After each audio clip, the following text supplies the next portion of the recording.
There was a study published by Buehler and Orth recently in 2024 that looked at over 2,000 participants longitudinally across 20 years. And if you're not familiar with how research works, studies like this are incredibly rare and valuable. This study revealed some really interesting insights about the difference between couples who stay together and couples who don't, the critical point at which couples break up, and the outcomes of people who re-partner with someone new after a breakup. So I'm going to break it all down and also share some real-life applications at the end of this video so that we can use these findings to inform our own romantic relationships. Before I tell you the findings, I want you to write down in the comments if you feel comfortable. How would you rate your relationship satisfaction out of 100?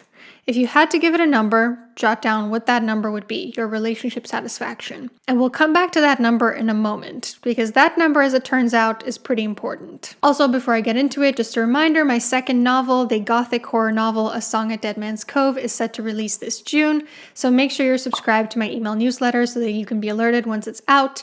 You can find that at drannayuden.com. With that out of the way, let's talk about this fascinating study.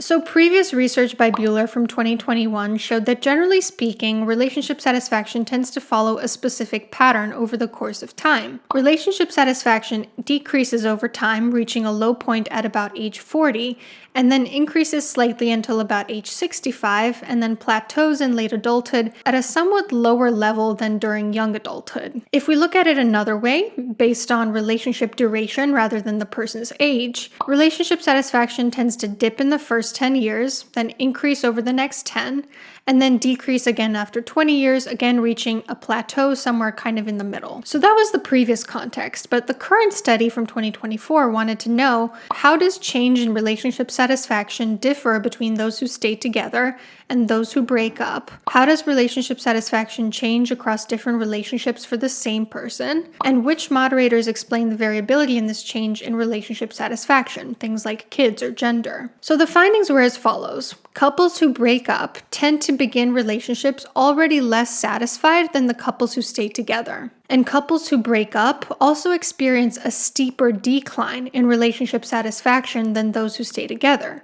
So remember, over the course of time, it's pretty normal to experience a slight decline in relationship satisfaction, but for those who end up breaking up, it's a much steeper drop. And there seems to be a critical threshold where couples tend to break up when the relationship satisfaction falls below a score of 65%.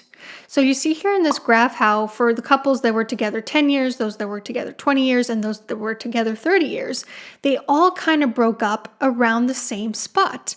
All those relationships tended to end when satisfaction dipped to a score of about 3.5 to 3.6. Suggesting that when relationship satisfaction falls below 65%, that is when couples are at greatest risk of breaking up. Couples who had kids in the home also had lower relationship satisfaction, and their relationship satisfaction decreased more steeply, and the effect of having kids was more pronounced in relationships that ended. Younger couples were not unhappier than older ones, but they did experience a steeper drop in relationship satisfaction over the course of the relationship. Women tended to experience a stronger decrease in relationship satisfaction over the course of their relationship compared to men. And the effect of gender was more pronounced in relationships that ended. In general, people who re-partnered, who got together with someone else after a breakup, were initially more satisfied in their new relationship than in their previous relationship, but in both of them, they were less satisfied the longer they stayed together. And of those people who quickly jumped from one relationship to another, they were less satisfied in their new relationship. They also tended to have been relatively pretty satisfied at the end of their previous relationship. And the authors offer a few explanations for this. One possibility is that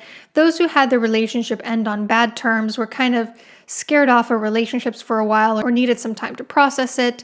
Another possibility is that maybe they had better relationship skills that allowed them to quickly initiate a new relationship, or they might not have been the ones to initiate the breakup. Now, I'm going to go into exactly what we can learn from the study, but before I do, I want to tell you about the sponsor of today's video, Zocdoc. So the other day I was talking with some guests who came to visit me about the difference in healthcare in Europe versus the US. And my husband was reminiscing about how far in advance he needed to schedule doctor's appointments when we were living in America, which, to be fair, is also a big problem in some European European countries as well. But when I heard that, I reminded him not through Zocdoc, because when we were living in the US, Zocdoc was the main way that I would get really quick appointments, often within like 24 to 72 hours. Zocdoc is a free app and website designed to help you find high-quality in-network providers, pick the one you want, and instantly book an appointment. They have over 100,000 providers in a wide range of specialties that take a wide range of insurances, and is literally at no cost to you. What I really love about Zocdoc is just the ease and convenience of finding a particular type of healthcare provider in your area. You can also break it down based on insurance or other things you're looking for in a particular provider. You can also see what reviews they've gotten, and you can choose the most convenient appointment time, and then the office just approves the appointment and you're good to go. Like I said,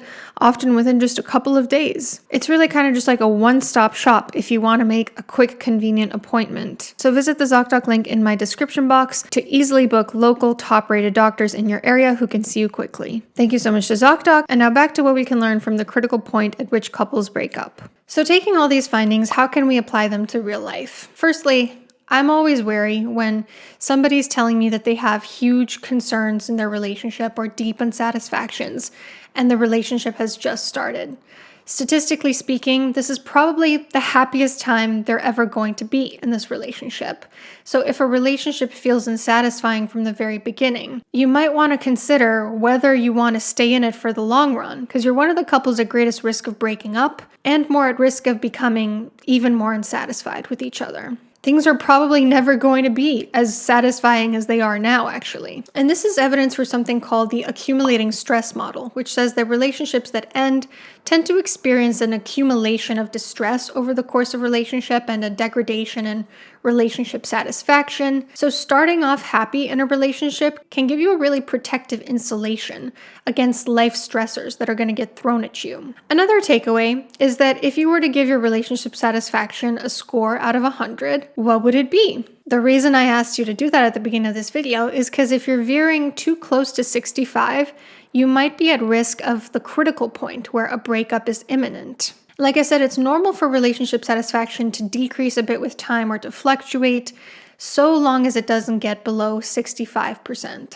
Another takeaway is if you think having kids is going to fix your relationship, think again. I don't think we need to brainstorm very hard about all the different stressors that having kids brings up in life. And so this idea that you need to have a baby to save the relationship is deeply misguided. Also, those who are partnered with women should be particularly attentive to drops in relationship satisfaction, because women tend to experience a steeper decrease in satisfaction than men as a whole, particularly in relationships that end up dissolving. So that's something you want to be mindful of.